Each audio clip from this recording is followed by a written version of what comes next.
Queridos amigos, sejam bem-vindos a mais um vídeo de comemoração de 74 anos do Grupo Espírita André Luiz. Esta casa que nos acolhe e acolhe todos aqueles que a procuram, busca levar a todos indistintamente um pouco de paz, serenidade, harmonia, força, resignação e coragem para os embates de nossa vida que são comuns a todos nós. Então sejam bem-vindos a mais um vídeo e nesse especificamente nós vamos falar do trabalho da assistência social.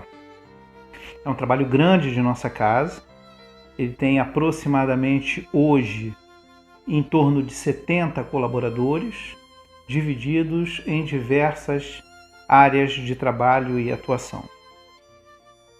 O Grupo Espírita André Luiz ele foi fundado, como vocês já sabem, em 1946, oficialmente, porque ele já desenvolvia algumas atividades antes de se tornar o Grupo Espírita André Luiz.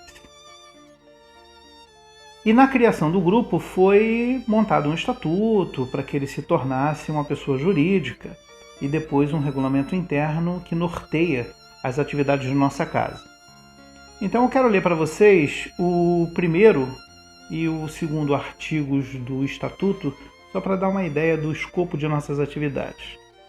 O Grupo Espírita André Luiz, GEAL, é uma organização religiosa de caráter científico-filosófico, com atividades nas áreas de assistência e promoção social, cultural, beneficente e filantrópica que tem por finalidade promover a prática da caridade espiritual, moral e material por todos os meios disponíveis em benefício de todos, sem distinção de pessoas, raça, cor, posição social ou religião, e realizar, dentro das possibilidades, o serviço de assistência e promoção social espírita de modo geral.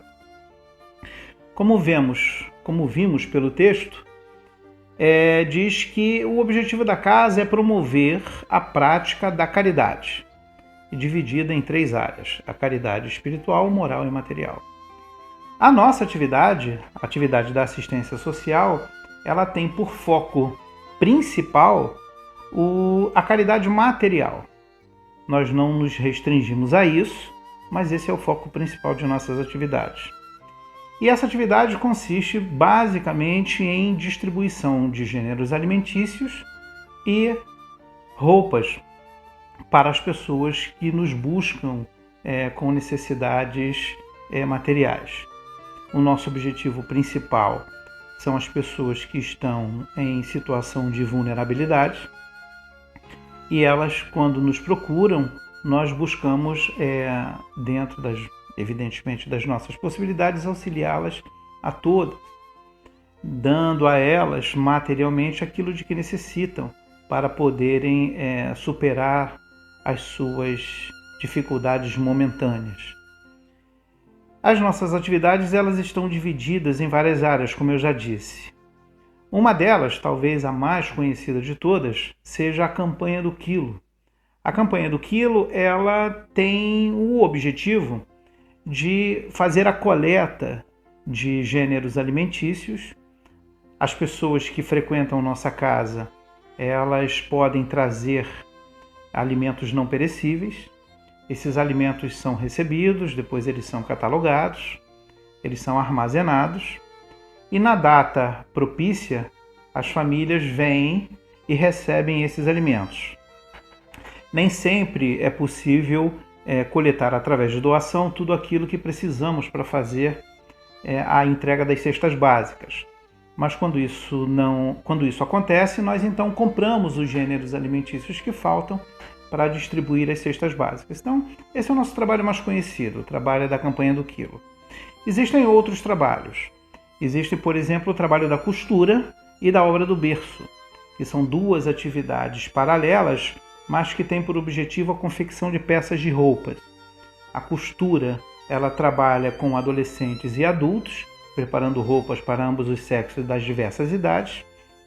E a obra do berço, ela tem por objetivo a confecção de peças de roupa para bebês e para crianças, porque visa atender 2 grupos específicos de assistidos que nós vamos explicar daqui a pouco. Nós temos também a obra de artesanato, que hoje ela não está em atividade, mas existe esse trabalho de artesanato onde as pessoas podem, desenvolvendo as suas habilidades pessoais, produzir itens que vão compor o nosso bazar para que nós possamos também fazer a arrecadação de recursos financeiros para também auxiliar no trabalho de distribuição das nossas cestas básicas. As nossas famílias assistidas, elas são divididas basicamente em 3 grupos. O grupo das famílias que vêm, se cadastram porque estão em situação de vulnerabilidade, e aí elas passam a receber cestas básicas. E estas cestas são proporcionais ao número de elementos da família. Existe um outro grupo, que é o grupo de gestantes, que faz um curso de 10 semanas. Esse curso ele foi suspenso por necessidade no ano passado e esse ano nós começamos o curso, mas por causa da pandemia nós tivemos que parar. Mas assim que tudo se regularizar, esperamos poder ter essa atividade de volta. Nesse curso, as jovens que estão grávidas, elas recebem uma série de informações de puericultura, de higiene, nutrição, cuidados com o bebê. Essa foi uma tarefa desenvolvida pelo antigo diretor Henrique Magnani e ele, com muita felicidade, teve a ideia de criar esse curso e colocá-lo em trabalho ativo, o que fez com que as nossas assistidas, gestantes, recebessem todo o apoio que precisavam para poder levar adiante a gestação e ter o filho com todas as informações possíveis. Uma vez que o bebê tenha nascido, até completar 1 ano de idade, essas mãezinhas passam para um outro grupo chamado grupo de lactário, onde elas também recebem cestas básicas até que a criança complete 1 ano de idade. Como eu disse, o foco do trabalho é basicamente o foco material, mas ele não fica só nisso. Nós temos aqui para todos os grupos a assistência médica, nós temos também acompanhamento psicológico, são psicólogas que estão disponíveis para receber as famílias assistidas que estão atravessando por problemas pessoais, morais, afetivos, etc. E elas estão prontas a atendê-las. Isso é um trabalho muito interessante, porque aliado ao trabalho de auxílio material, nós temos também o auxílio psicológico, realizado pelas nossas psicólogas. Nós temos um outro grupo, e esse é o maior grupo de todos, que nós chamamos de grupo mensal. São pessoas que são cadastradas por também necessidade material, mas não fazem parte nem do grupo de gestantes, nem do grupo do lactário. O grupo de gestante e lactário são grupos que têm prazos definidos. Elas chegam, fazem o curso de gestante, depois de 10 semanas elas saem, passam pelo processo de gestação, parto e aí voltam. Mas quando voltam também recebem os mantimentos até que a criança complete 1 ano de idade. A partir daí, se houver necessidade das famílias, elas são cadastradas neste outro grupo que nós chamamos de mensal. Esse grupo é formado por várias famílias, conforme eu falei, em necessidade, e eles são acompanhados ao longo do tempo. O objetivo desse trabalho não é dar cestas básicas por prazo indeterminado. O objetivo é que nós possamos auxiliar as pessoas nos seus momentos de maior dificuldade, para que elas possam encontrar maneiras de resolver, evidentemente, a sua própria subsistência. O objetivo de nossa casa não é o do assistencialismo, é o da assistência, buscando auxiliar as famílias para que elas vençam as suas dificuldades.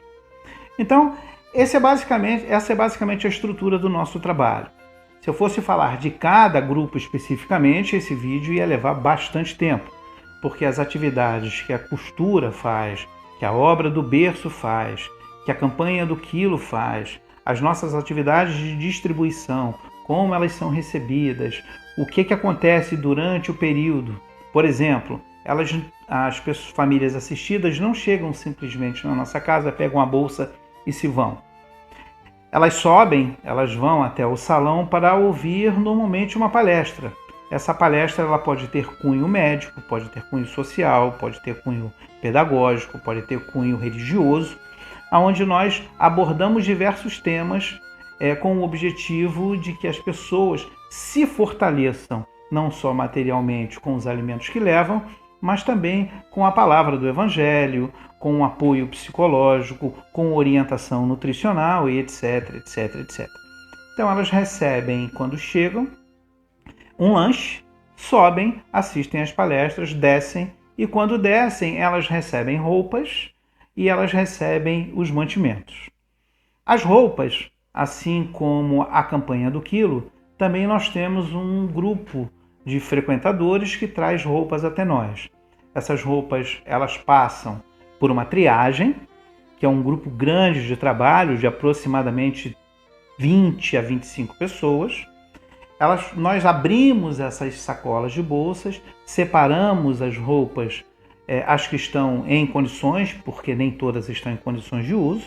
Nós separamos essas roupas e depois que essas roupas são separadas, avaliando quanto à sua utilidade, elas são encaminhadas para um outro grupo que é responsável por separação por sexo e tamanho, né? Roupas femininas, roupas masculinas, separados por tamanho.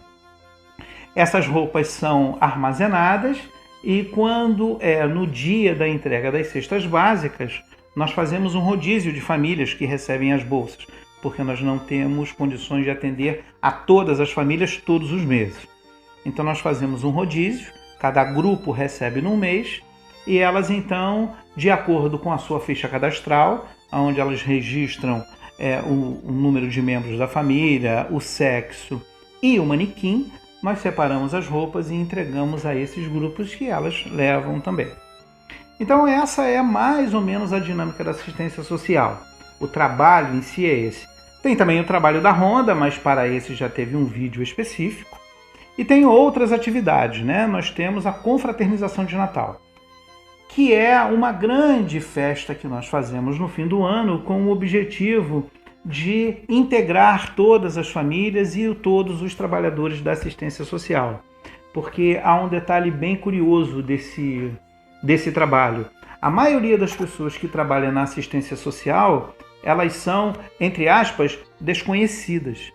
Por quê? Porque as atividades da assistência social são realizadas em dias em que não há movimento de público, de palestra pública em nossa casa.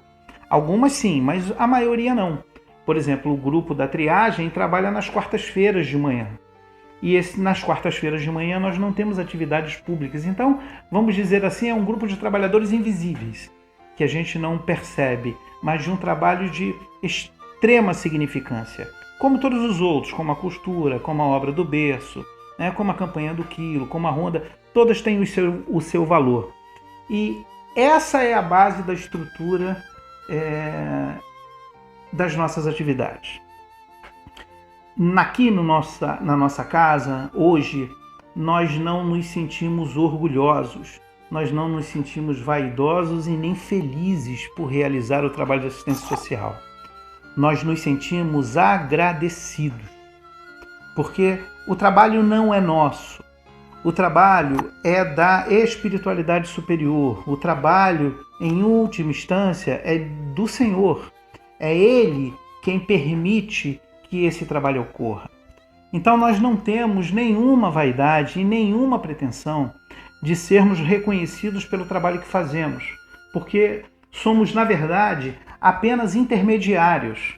E somos gratos porque, apesar de toda a dificuldade que nós possuímos, apesar das nossas deficiências, mesmo assim, o Senhor permite que nós trabalhemos na sua seara, espalhando o bem para as pessoas que Ele traz até aqui. Então, nós nos sentimos verdadeiramente agradecidos. Nenhum de nós se sente como se estivesse prestando um favor. Muito pelo contrário, nós sentimos que nós somos agraciados com esta oportunidade de trabalho. Da mesma forma que assistimos as famílias que estão em necessidade, nós também somos assistidos pelos amigos espirituais e não podemos esquecer disso. Nós somos gratos a Ele pelo socorro que nos dão, pela oportunidade de trabalho que nos concedem. E não podemos ter a falsa pretensão de que isso é uma tarefa nossa.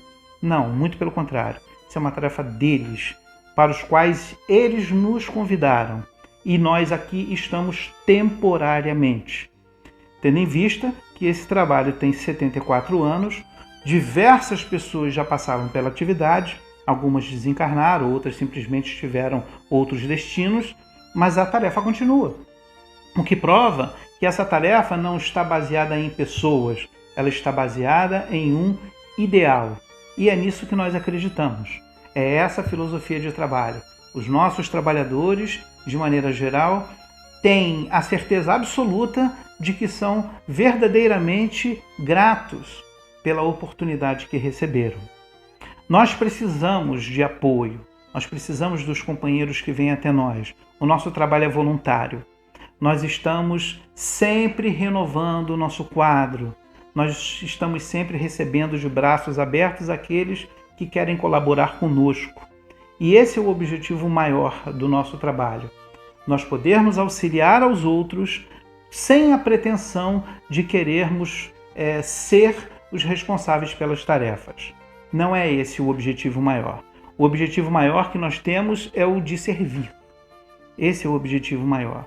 E esse é que deve ser o nosso norte, o nosso guia, a nossa orientação.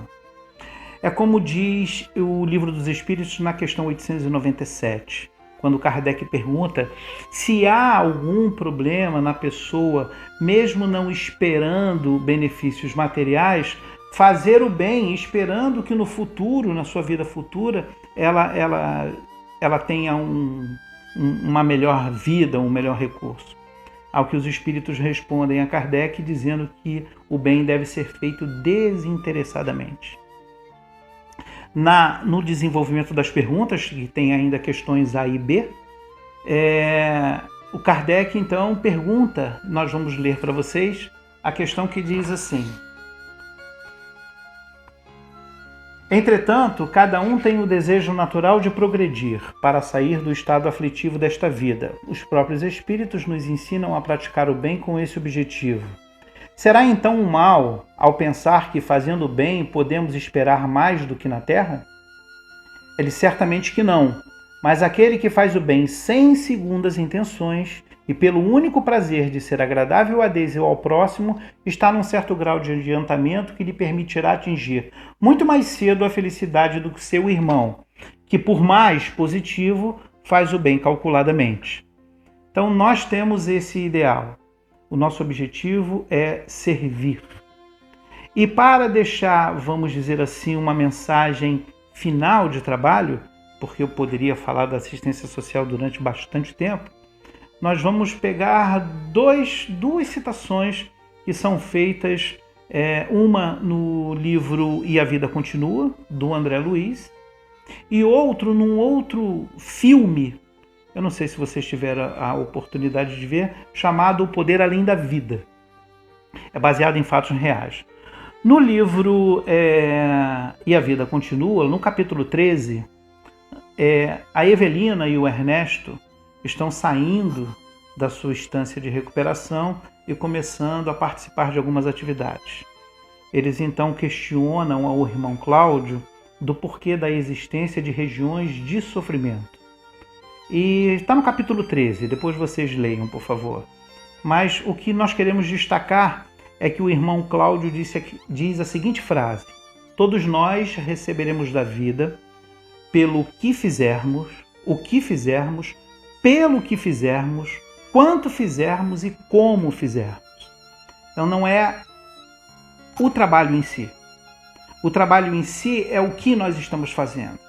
Mas o que conta verdadeiramente é por que nós estamos fazendo isso, o quanto nós estamos nos dedicando a isso e de que forma nós levamos essa atividade até o próximo. Isso é que é o mais importante. E no filme O Poder Além da Vida, há uma cena interessante. Esse é um filme baseado em fatos reais, onde o Dan, que é um atleta olímpico, sofre um acidente e tem a perspectiva de nunca mais participar das atividades. Ele que era inclusive considerado um candidato às Olimpíadas. No seu período de recuperação, ele encontra um trabalhador de um posto de gasolina. O ator que faz esse personagem é o Nick Nolte. E, não sei se curiosamente ou de propósito, o nome desse personagem se chama Sócrates. E numa conversa com o Dan, que é o atleta olímpico que está em recuperação depois do acidente, ele pergunta para o Sócrates, que é o Nick Nolte, mas você trabalha num posto de gasolina? É um posto bem velhinho, né? E aí o Sócrates vira então para ele e diz assim: servir é o mais nobre de todos os propósitos. Onde quer que você esteja, qual seja a atividade que você desenvolve, dentro da sua casa, no seu ambiente de trabalho, na via pública, dentro do centro espírita ou da sua igreja, da sua religião ou do seu culto, não importa, onde quer que você esteja, o objetivo maior da vida é servir. Jesus disse isso no Evangelho: aquele que quiser ser o maior, que seja o servidor de todos. Nós esperamos que essa mensagem chegue até todos os corações, não para nos agraciar pelos 74 anos, mas para que essa mensagem possa trazer renovação e esperança e meta para a nossa vida. Sirva, onde quer que você esteja, com quem esteja ao seu lado. Dê a ele o que você tem de melhor, para que ele possa se transformar numa pessoa melhor. Assim, pouco a pouco, esse bem, esse amor do Cristo vai se espalhar por todo o planeta e nós vamos poder viver numa sociedade mais equilibrada, saudável e feliz. Nós desejamos a todos muita paz e que o Senhor nos abençoe e guarde hoje e sempre. Fiquem com Deus, fiquem em paz e muito obrigado pela companhia de vocês ao longo desta semana.